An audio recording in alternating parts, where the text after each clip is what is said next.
আজকে খুবই মুচমুচে আর ভেতরে একদম রসের টইটুম্বর এরকম একটা পিঠার রেসিপি নিয়ে চলে এসেছি।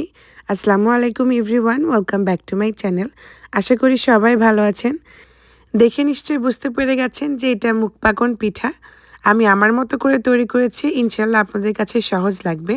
আর এই ডিজাইনগুলো আমি উঠিয়েছি কোনো রকম খেজুর কাটা ছাড়া। তাহলে চলুন ঝটপট কথা না বাড়িয়ে আমরা রেসিপিটা দেখে নিই। এর জন্য একটি পাত্রে আমি নিয়েছি এখানে 1/4 কাপ মুগ ডাল। ডালটাকে খুব ভালো করে আমি ভেজে নেব। আমি এখানে 1 কাপ চালের গুঁড়ো দিয়ে আজকে তৈরি করে দেখাবো, এই জন্য মুগ ডালটা আমি 1/4 কাপ নিয়েছি। আপনারা যদি 2 কাপের তৈরি করেন তাহলে এখানে 1/2 কাপ মুগ ডাল নেবেন। ডালটা খুব ভালো করে ভাজা হয়ে গেলে ভালো মতো পরিষ্কার পানি দিয়ে ধুয়ে প্রায় 2 কাপ পানি অ্যাড করে আমি চুলায় বসিয়ে দিয়েছি সেদ্ধ হওয়ার জন্য। আর অল্প একটু আমি লবণ দিয়ে দিয়েছি, লবণটা আপনাদের পছন্দ মতো আপনারা অ্যাডজাস্ট করে নেবেন। এখন অপেক্ষা করব ডালটা সেদ্ধ হয়ে যাওয়া পর্যন্ত।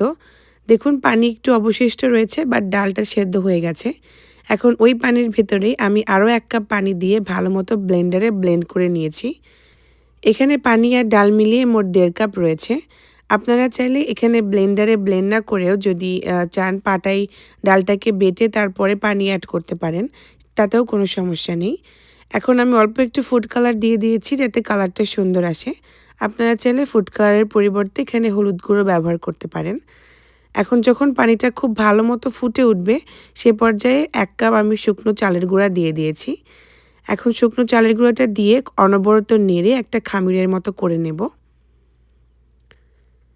যখন এরকম খামিরের মতো হয়ে যাবে এটাকে আমি 10 মিনিটের জন্য রেস্টে রেখেছিলাম। 10 মিনিট পরে এটাকে আমি নামিয়ে নিচ্ছি একটা মিক্সিং বোলে। এখন এটা গরম থাকা অবস্থায় আমি খুব ভালো করে মথে নেব। যেহেতু এখানে ডাল ব্যবহার করা হয়েছে তো এটা মথতে খুব একটা পরিশ্রম করতে হবে না, মানে খুবই সফট একটা ডো তৈরি হবে। তো আমি গরম থাকা অবস্থায় খুব ভালো করে মথে এরকম সফট একটা ডো তৈরি করে নিচ্ছি। যদি হাতে খুব বেশি গরম লাগে তাহলে অল্প একটু পানিতে হাতটা ডিপ করে নিতে পারেন। এই তো আমাদের ডোটা হয়ে গেছে। এখন এই ডোটাকে আমি একটা ভেজা কাপড় দিয়ে ঢেকে রাখছি যাতে ওপরটা ড্রাই না হয়ে যায়। এখন আমাদের মুগ পাকন পিঠা তৈরি করার জন্য এরকম কিছু জিনিসপত্র লাগছে।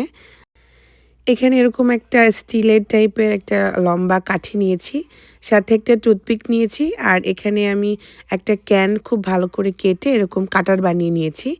এই কাটার বানানোর একটা ভিডিও শর্টস আমার চ্যানেলে রয়েছে, আমি লিঙ্ক ডেসক্রিপশন বক্সে দিয়ে দেব।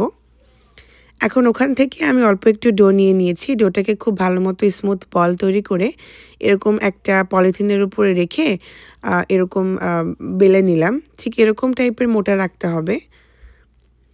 এখন অসমান অংশটুকু একটু সুন্দর করার জন্য আমি একটা কুকি কাটার দিয়ে কেটে নিচ্ছি। দেখুন এরকম একটা গোল রুটি বানিয়ে নিয়েছি। ওপরে আরও একটা কুকি কাটার দিয়ে এরকম একটা ডিজাইন করে নিলাম। এখন ডিজাইনটা করার আগে অল্প একটু তেল আমি ওপর দিয়ে একটু ব্রাশ করে দিয়েছি। এতে করে ডিজাইনটা খুব পারফেক্টলি হবে। অবশ্যই চেষ্টা করবেন এই তেলটা ব্যবহার করতে। যেহেতু আমি টুথপিক দিয়ে করছি এজন্য টুথপিকের গায়েও অল্প একটু তেল লাগিয়ে দিয়েছি যাতে ডিজাইনটা খুব ভালো মতো উঠে আসে। যদি এটা ভালো মতো না উঠে তাহলে কিন্তু ডিজাইনটা পারফেক্ট হবে না। এজন্য অবশ্যই টুথপিকের গায়ে একটু তেল ব্রাশ করে নেবেন। এই তো এভাবে আমি ঘুরিয়ে ঘুরিয়ে একটা ডিজাইন উঠিয়ে নিয়েছি। আর যেটা আমি এই যে ক্যান দিয়ে তৈরি করেছিলাম যে কাটার, ওটা দিয়ে আমি এই সাইডটাকে এভাবে কেটে নিচ্ছি। দেখুন খুব সহজে এটা ডিজাইনটা হয়ে গেল। তো যারা ডিজাইন করতে একটু অসুবিধা হয় তাদের জন্য এটা একদম সহজ একটা ডিজাইন। আপনারা চাইলে শুধু এই ডিজাইনটাও করতে পারেন। এখন আমি আরও কিছু ডিজাইন তৈরি করে দেখাচ্ছি। আমিও খুব একটা পারদর্শী নই, আমিও খুব চেষ্টা করে এটুকু ডিজাইন আনতে পেরেছি। তো এজন্য আমি আমার মতো করেই বলেছি যে আমার মতো করে তৈরি করছি। পিঠাটা খুবই ফেমাস একটা পিঠা। তবে আমাদের এলাকায় এটা তৈরি করা হয় না। এজন্য আমি খুব একটা পারদর্শী ছিলাম না। আমার খুব পছন্দ ছিল পিঠাটা। এজন্য আমি খুব প্র্যাকটিস করে করে আমি এইটুকু ডিজাইন আনতে পেরেছি। তো আপনারা যদি প্র্যাকটিস করেন আপনারাও এরকম আনতে পারবেন। তো এটা নিয়ে কোনো টেনশন নেই।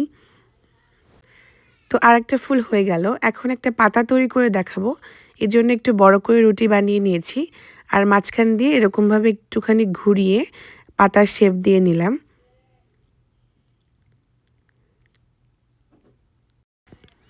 এখন পাতাটার মাঝখান দিয়ে একটা দাগ কেটে দেব। এখন আস্তে আস্তে আমি এটার ডিজাইনটা উঠিয়ে নিচ্ছি। এই যে দেখুন কিভাবে করছি। প্রতিবার ডিজাইন করার আগে অবশ্যই টুথপিকটাকে খুব ভালো করে পরিষ্কার করে নেবেন, আর টুথপিকের গায়ে অল্প একটু তেল ব্রাশ করে নেবেন। এতে করে পিঠাগুলো ডিজাইনটা করতে খুব সুবিধা হয়। আর পিঠার যেই ডো থাকবে সেটার গায়ে অবশ্যই তেল ব্রাশ করে নেবেন, তা না হলে কিন্তু পিঠা ভালো হবে না। এ তো ঘুরিয়ে ঘুরিয়ে পাতার ডিজাইনটা আমি করে নিলাম।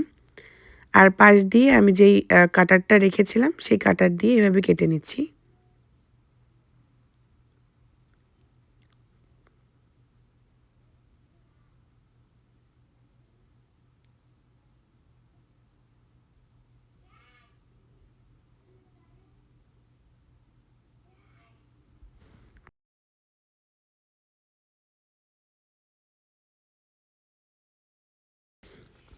এ তো পাতার ডিজাইনটা হয়ে গেল।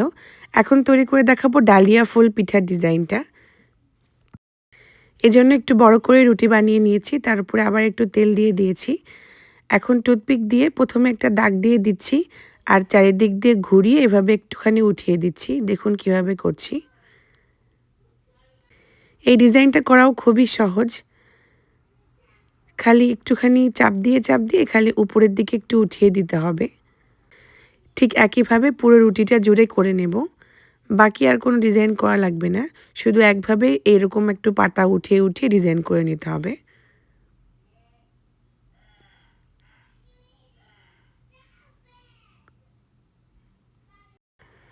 পিঠাটা তৈরি হয়ে যাওয়ার পরে চারিদিকে একটু এভাবে কেটে দিচ্ছি, যাতে দেখতে অনেকটা সুন্দর লাগে।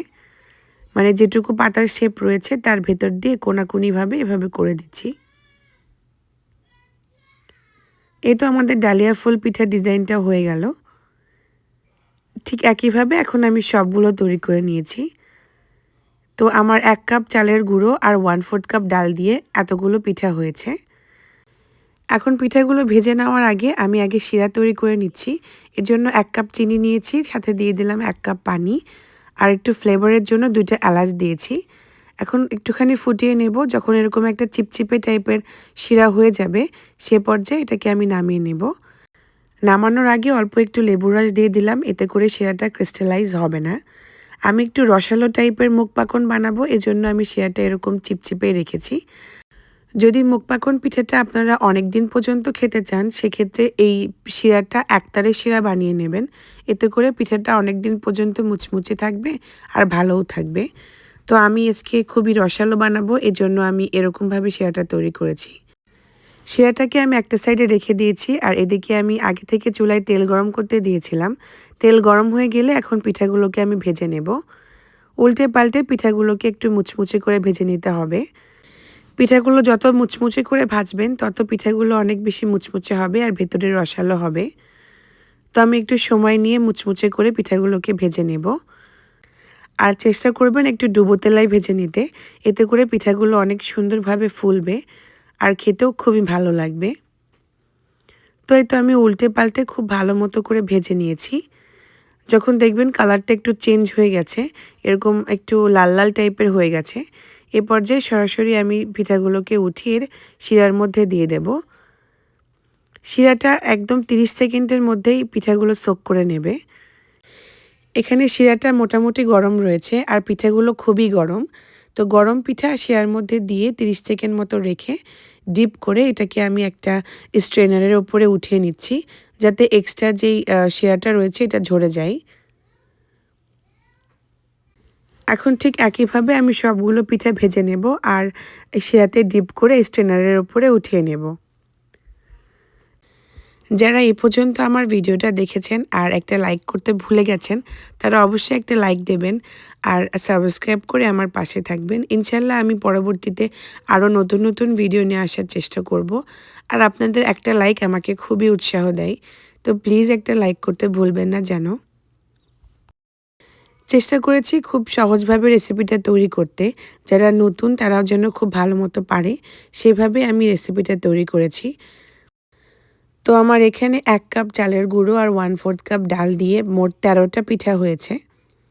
আর পিঠাগুলো মাশাআল্লাহ খুবই রসালো ছিল। আপনাদেরকে এখন ভেঙে দেখাই, দেখুন কতটা রসালো আর মুচমুচে হয়েছে। বাইরেটা অনেকক্ষণ পর্যন্ত ক্রিস্পি থাকবে আর ভেতরটা একদম রসালো থাকবে। তাহলে আজকের মতো এই পর্যন্তই, দেখা হবে অন্য কোনো রেসিপিতে। সে পর্যন্ত সবাই ভালো থাকবেন আর আমার জন্য অনেক অনেক দোয়া করবেন যাতে আমি তাড়াতাড়ি সুস্থ হয়ে যাই। আল্লাহ হাফেজ। খুব মজা।